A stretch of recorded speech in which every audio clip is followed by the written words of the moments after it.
Hallelujah, hallelujah, hallelujah.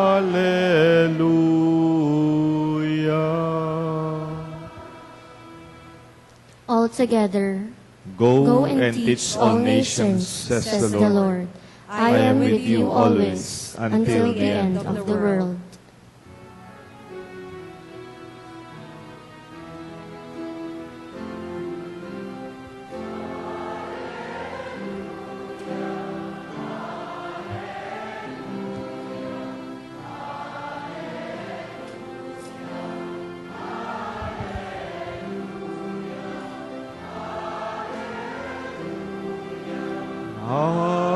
Hallelujah, hallelujah, hallelujah,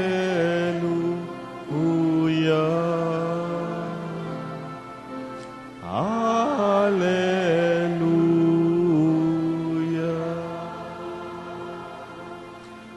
The Lord be with you. And with your spirit. A proclamation from the Holy Gospel according to Saint Luke. Glory to you, O Lord.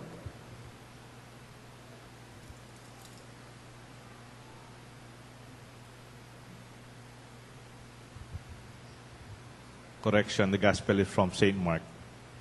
Jesus said to his disciples, "Go into the whole world and proclaim the gospel to every creature. Whoever believes and is baptized will be saved. Whoever does not believe will be condemned. These signs will accompany those who believe. In my name they will drive out demons. They will speak new languages. They will pick up serpents with their hands. And if they drink any deadly thing, they will not be harmed. They will lay hands on the sick, and they will recover." So, the Lord then, after speaking to them, was taken up into heaven, and took his seat at the right hand of God. But they went forth and preached everywhere, while the Lord worked with them and confirmed the word through accompanying signs. My dear friends, the Gospel of the Lord. Praise to you, Lord Jesus Christ.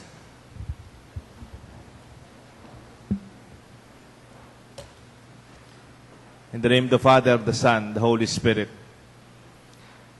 Naririnig niyo pa po ba at ginagamit yung expression, sky's the limit? Sky's the langit. Sky's the limit. Yan. As we celebrate Ascension, we would like to see the possibility that really there is limitless expression of possibilities in our life as we believe in Christ who ascended into heaven. Magkwento ko muna sa inyo, Nepo. Magkwento ko po. Minsan po may nag-invite mag-dinner sa akin. Taga-Angeles po sila, charismatic group. Sabi nila, "Father, mag-dinner po tayo after your evening mass." It was maybe a first Friday evening. Pag first Friday po, marami akong misa. Sabi ko, sige, pero instead nakakain tayo sa labas, sa restaurant, kahit na maraming restaurant dito sa San Fernando, dito na lang tayo sa under the mango tree. Hindi dyan. Magbaon kayo ng ulam, akong bahala sa kanin. Akong bahala sa tubig, akong bahala sa kape. Kenita na mula lang mangga. And so, while we were having dinner dito, after the Mass, I was so surprised. Biglang dumating si Apo Seto. "Oh, Father Deo, pantunanda ka. Ma'am namo di sanda ka." Nagkwento po si Apo Seto. He joined us instantly for dinner. Ha? And then dumating yung kapitbahay namin, doktora. She was working sa Department of Health from Manila. "Father Deo, pagdalada kang Chico from our..." Oh, hi. And then another classmate of mine, kaklase ko po sa seminaryo, si Banjo Serrano, dumating. And we talked with my classmate while we are having dinner with my friends. You know, I was so happy. Sabi ko doon sa mga bisita ko from Angeles, mabuti na lang dito tayo nag-dinner, under the mango tree. Otherwise, we miss Apo Seto, we miss our class, yung kapitbahay ko na dumating, at saka yung kaklase ko sa seminaryo.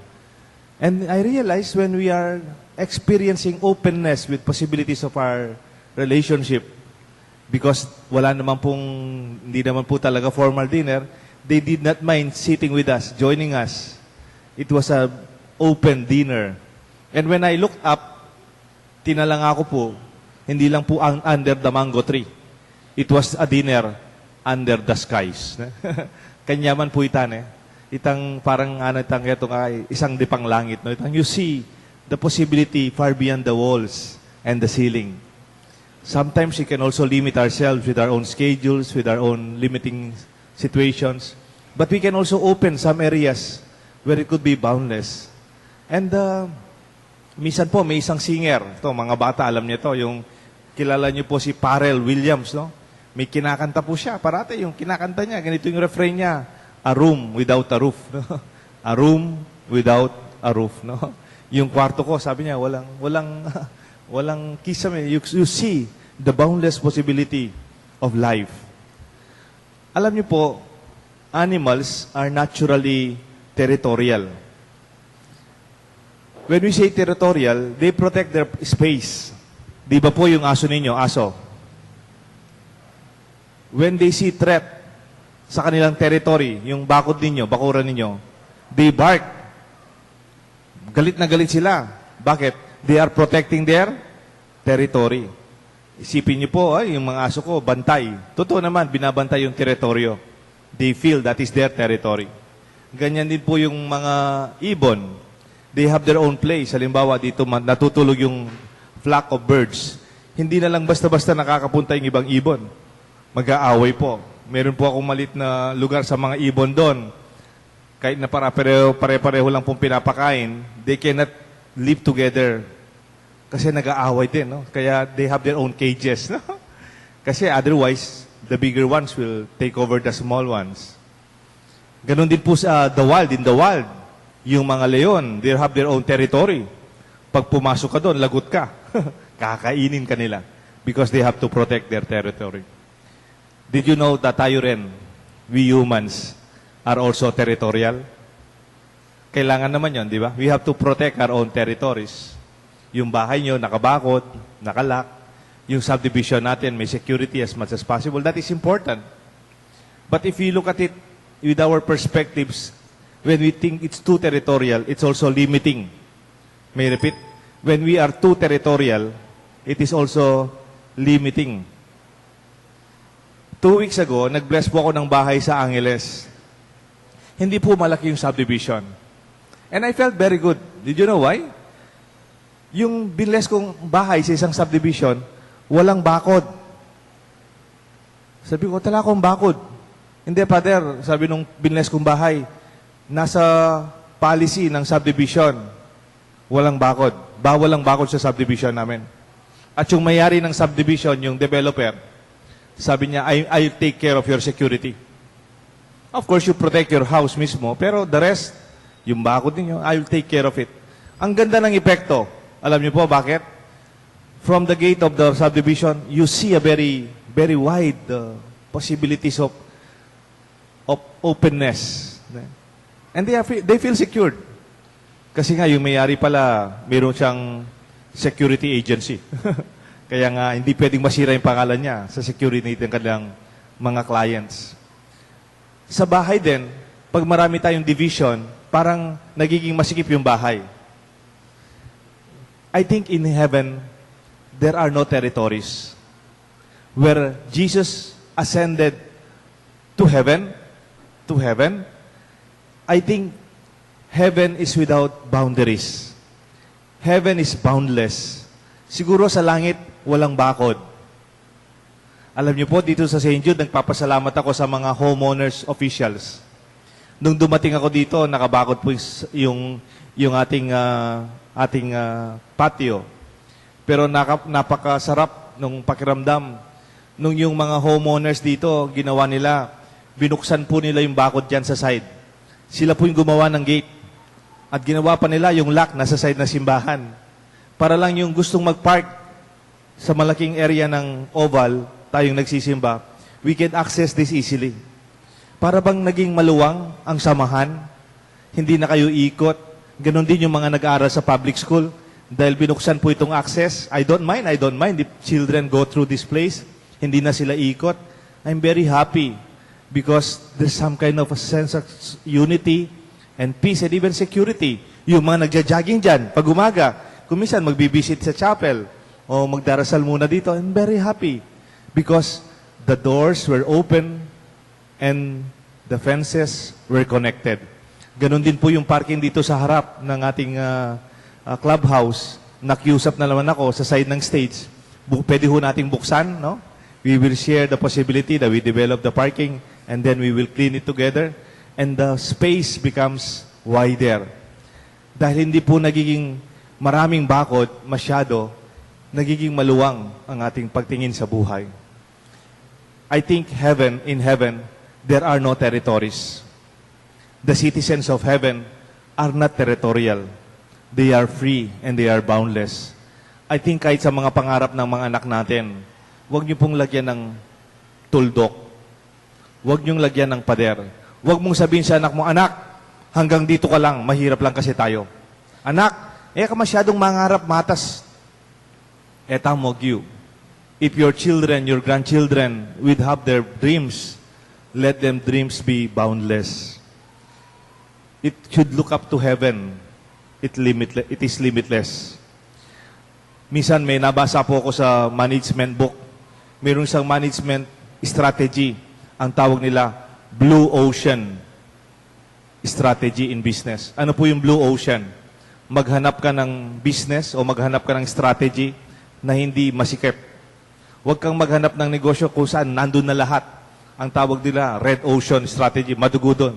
When you see a new plane of perspective in finding solutions beyond the limited solutions that we have, then dun po nagkakaroon ng blue ocean possibility from above and from heaven. Kaya nga, gustong-gusto ko yung sinabi ni Robert Kennedy. Di ba kung misan tayo parating nagko-complain? Complain. Ba't ganyan? Matraffic? Ba't ganyan? Matraffic, di ba? O kaya, ba't ganyan? May flooding. Ba't ganyan? Mainit. No? Parang we complain in what is given or what is the situation. Pero ba't di tayo mangarap? Someday, magkakaroon ng solusyon yung traffic if we help each other. Ba't tayo mag-isip to work together and cooperate and participate in our own situation?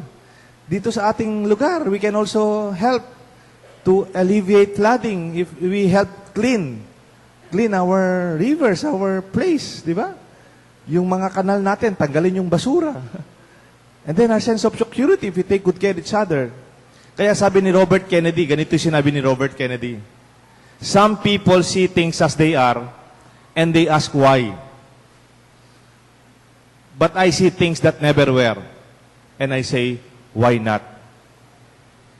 Di ba yung ibang tao nakikita, bakit ganyan? Bakit ganyan? Pero yung taong may pagtingin, kamukha ng ating posibilidad na mas malawak, sabi, ako nakakakita ko ng mga bagay na hindi pa nangyayari ngayon. Pero sinasabi ko, but hindi naman? Because that would push us, inspire us to go. As Jesus said, go and proclaim to all creatures. It is a possibility from a small place in Israel, in Jerusalem. Now, Christianity is already in our homes, in our midst. Second and last point, from heaven, maybe if our perspective is from heaven, if our ways of looking is higher than the ordinary, then we can see things better. Viewing problems and situations from a higher vantage point. Parang yung agila, nakikita niyang mas malawak, hindi yung masikip. Hindi lang yung problema ko, yung sakit ko, itong problema ko. We become, ang tawag doon, myopic. Parang hanggang dito lang ang nakikita natin. Viewing from a higher vantage point is very practical. May I ask you, saan po galing yung salitang supervision? Di ba may mga supervisor dito? May supervisor ba dito? Position? O supervisor. Saan ang galing yung position mo? Anong pangalan nun? Supervisor. Supervision. It is somebody who sees from above. Halimbawa, nag-aaway yung dalawang department, yung production department, delivery department, o yung purchasing at saka production, nag-aaway sila. Kasi nakikita na nila yung lugar nila. And then if you are a supervisor, you see the connection. You see the wider purpose. You see how the organization works together. That is leadership. That is real leadership. From above. Kanina, to heaven. This time, a perspective from heaven. Yung matatanda, may ganyang perspective. They do not only depend from perspective of what we have now. Parang para sa kanila, kumisan yung matatanda sa baryo, makita mo sila, wala man silang insurance, wala man silang bank account, wala man silang health insurance. Kumisan yung bakod nila, wala naman, yung bakod nila, yung sampagita.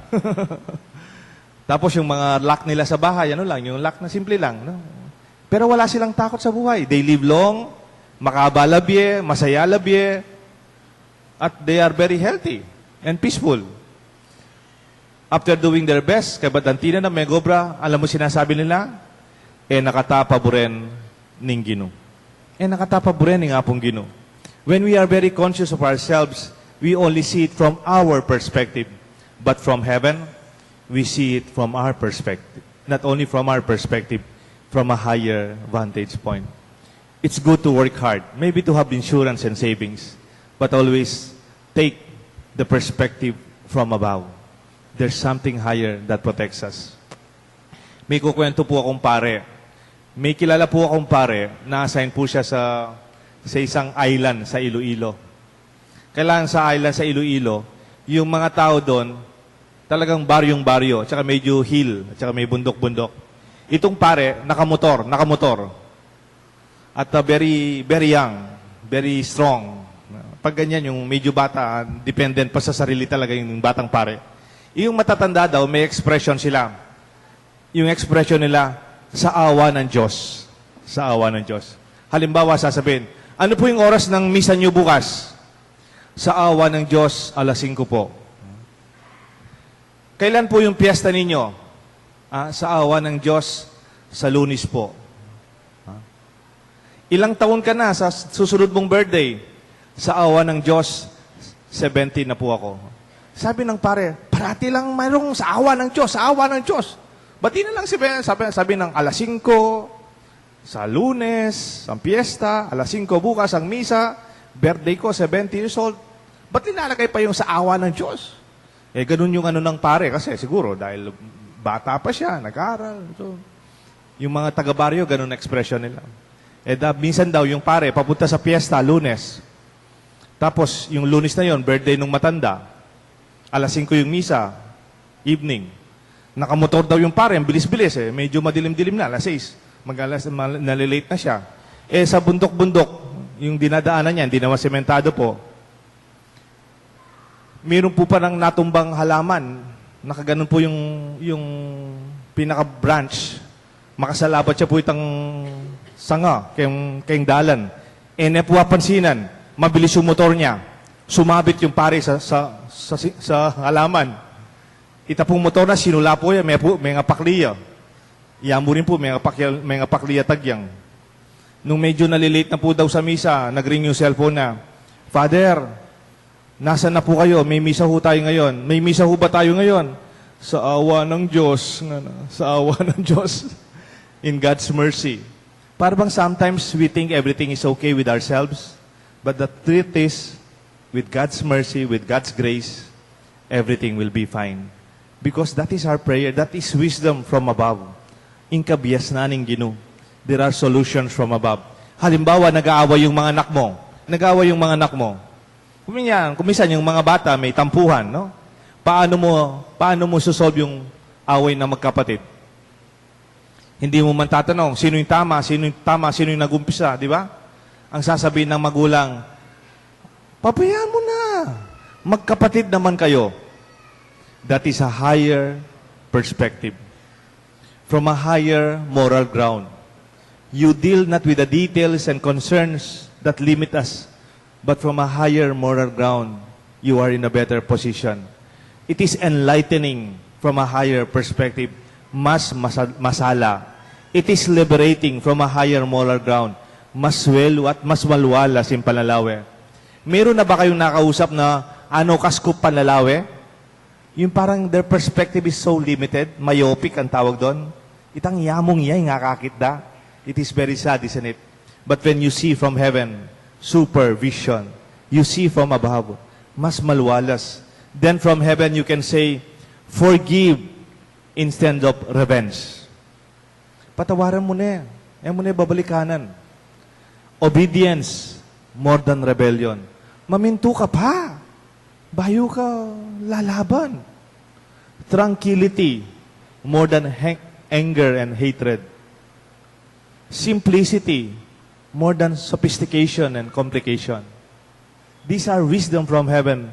Inclusiveness more than exclusivity. These are wisdoms from heaven. To look from above and to see this grace and wonderful. Bisak pong magyari king metong kwento. And then another point, it is minor or less as a major point. Minsan daw po, mayroong isang barko. Alam niyo po yung mga naunang barko, hindi pa po made of steel. They are only, alam mo po yung sail, mga sail na ship, yung may mga mast na, tapos talagang balante ginamit dari galleon, the galleon trade, they are made of wood. So, the sailors are very young, very strong and old. At po meto ngayon, kay na kanya mo, teenager, ane po kayayat. Bisay talagang mag-sailor. May kiyabe ya, siningit ya mo, yaman official labi, karetang sailor. Tinugya po kayong voyage. Itang anak, teenager ya po. And then, yung sail nila, nasa gitna na sila ng dagat. Kaya lang sa gitna ng dagat, ang kanilang ship, it was endangered because of strong wind and strong storm. At yung pong bagyo, malakas yung hangin.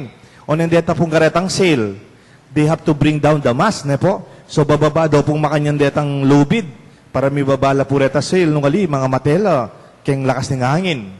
Kaya lang po, sa bilis ng kanilang basang-basa, may nga entwine la po detang kahit detang lubid. May nga buknol la po detang babo. Danuwala ko. They cannot go up kasi pangatabadeng sailor, pangadagul. So the captain of the ship employed the young volunteer, tapong anak. Sabi na, you go up and untwine the rope to save our ship. So dinina na pong obray ng anak, manika kayong babo. Lako may pangabuknol bantang mga mate. So the young boy went up na po, menike po ketang babo para lako nitang makabuknol. But as he was very high already, may palawaya po lalam. May lilyuya. Katas na pala, kabilyan. May yuyot ya. And then, ang lakas ng hangin, malamig pa, umuulan, may basaya po. Ba't malilyo-lilyo na? Kasi makalawaya kay lalam. Matas na ka, may paralyze po, may galo. Bali po itang captain, the captain of the ship, man po may panic. Alay man po dakala sinabi. Naman dakala sinabi. These are the only words of the captain. Don't look down. Look up. O ito mo po sinabi ng kapitan. Kadudo ko. Lumawi ka babo. And when the young boy heard the clear instruction of the captain, he looked up. Ikit ni atsune kay ngarapan itang buknul alapit ng lako. He was reminded of his mission. He was reminded the very reason why he was there. My dear friends, ascension helps us to look up. The solutions, the mission, the purpose is already there. Do not look down with defeat and helplessness. Panewa parata pong makatalanga, painturo, kinggakatang maya paintungulan kimban mo.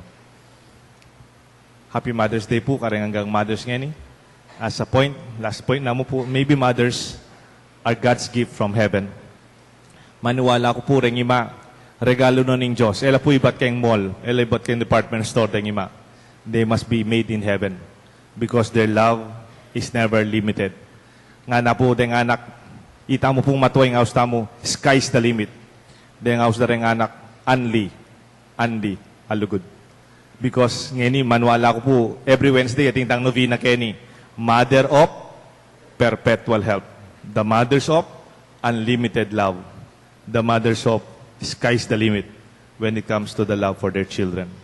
Let this be our celebration and our thanksgiving. To all the mothers here, Happy Mother's Day and thank you for your infinite, unfailing love. The Father, the Son, the Holy Spirit. Let us all stand together. Let us profess our faith.